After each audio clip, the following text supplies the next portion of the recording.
Hello everyone, आज हम section 12 को समझेंगे। सेक्शन 12 चैप्टर 4 जो बात करता है procedure for obtaining orders of relieves. यानी कि आपको रिलीफ चाहिए तो उसके लिए आपको एप्लीकेशन लगानी पड़ेगी। Application to magistrate by aggrieved person और protection officer any other person. ये लोग क्या करेंगे? एप्लीकेशन देंगे मजिस्ट्रेट के पास। For what?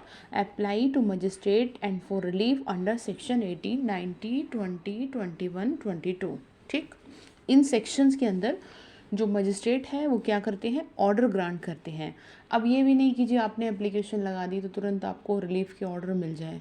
तो यहाँ का जो प्रोविज़ो है वो ये कह रहा है कि ऐसा है, कोर्ट किसी भी तरह का रिलीफ ग्रांट करने से पहले कंसिडरेशन करेगा इस बात का कि जो प्रोटेक्शन ऑफिसर ने डोमेस्टिक इंसिडेंट रिपोर्ट फाइल की है उसमें रियल में प्राइमा फेसाई ऑफेंस हो रहा है डोमेस्टिक वायलेंस में या ऐसे ही है बस। ठीक है, तो वो prima facie violence domestic violence हुआ है या नहीं ये देखेगा। और उसके बाद क्या कह रहा है? उसके बाद इसका सबसेक्शन 2 कह रहा है कि देखो ऐसा है, दो तरह के ऑर्डर इसमें आप और ले सकते हैं। कि पहली तो बात इन्होंने लिख दी है, the relief sought for under subsection 1 में include a relief for insurance of an order for payment of compensation of damages. मतलब कि आप इंश्योरेंस ऑफ ऑर्डर किस चीज़ का कोई ऑर्डर भी इश्यू करा सकते हैं कंपनसेशन का या फिर डैमेजेस को पे करने के लिए। ठीक है, और नहीं जो एग्रीड पर्सन है वो सूट भी फाइल कर सकता है इसी चीज़ के लिए, कंपनसेशन ऑफ डैमेजेस के लिए, अगर उसे किसी तरह की इंजरी हुई है डोमेस्टिक वायलेंस के दौरान, जो कि उसे किसने दी है? रेस्पोंडेंट ने दी है, और वो जो है एनी काइंड ऑफ इंजरी हो सकती है। तो इसमें दो चीज़ें हमने समझ ली कि ऑर्डर भी हो सकता है इधर ऑर्डर भी इशू करा सकते हैं वो, और दूसरा सूट भी फाइल कर सकते हैं। तो अब उसके बाद क्या कह रहा है? उसके बाद इसका प्रोवाइज़ो ये कह रहा है कि ऐसा है, चलिए ठीक है आपने कर लिया ये भी, तो कोई डिक्री अगर कोई इशू हुई है, ठीक है, और डिक्री अगर कोई इशू हुई है और केस जो है जो एडजुडिकेट हो चुका है, और देन फिर कंपनसेशन ऑफ डैमेजेस का कोई अमाउंट एग्रीड पर्सन को दिया जाए, इस चीज़ की डिक्री उसे इशू हुई है, तो जो अमाउंट पहले रेस्पोंडेंट ने ड्यूरिंग केस यानी केस की प्रोसीडिंग के दौरान अगर किसी तरह का कोई अमाउंट एग्रीड पर्सन को दे रखा है, तो जो डिक्री का अमाउंट है और उसके अमाउंट को क्या कर देंगे? एडजस्ट कर देंगे। यानी कि एग्रीड पर्सन को जो किया है वो अमाउंट मजिस्ट्रेट सेट ऑफ कर देंगे जो कि डिक्री में दिया है फॉर कंपनसेशन ऑफ डैमेजेस। मतलब इन वन वर्ड बात ये है कि आपको डिक्री में भी पेमेंट देनी थी, आपने ड्यूरिंग केस भी दे दी रिस्पोंडेंट ने, तो जो आपने दी है उसको जो डिक्री वाला अमाउंट है उसे क्या कर देंगे?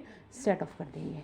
ठीक है, तो उसके बाद क्या कह रहा है? उसके बाद कह रहा है कि देखो ऐसा है, चलिए एप्लीकेशन वगैरह लगा ली, तो अब कैसे कैसे प्रोसीजर चलेगा?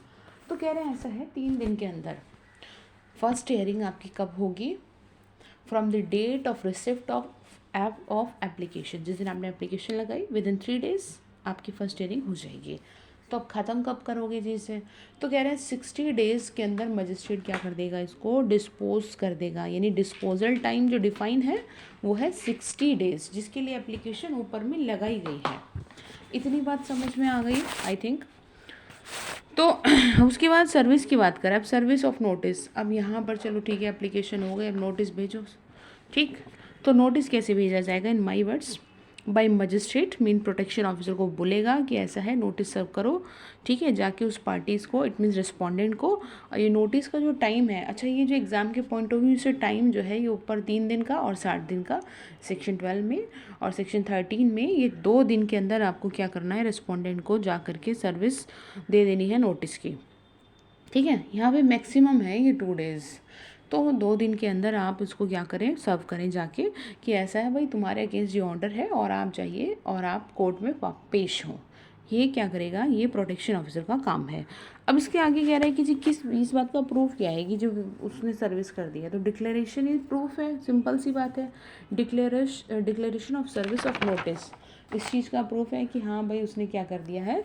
नोटिस सर्व कर दिया है। अब आप इसको बैरक में देखेंगे मेरी ऑडियो सुनने के बाद, तब आपको इजीली क्लियर हो जाएगा। आगे फिर दूसरी क्लिप में देखते हैं।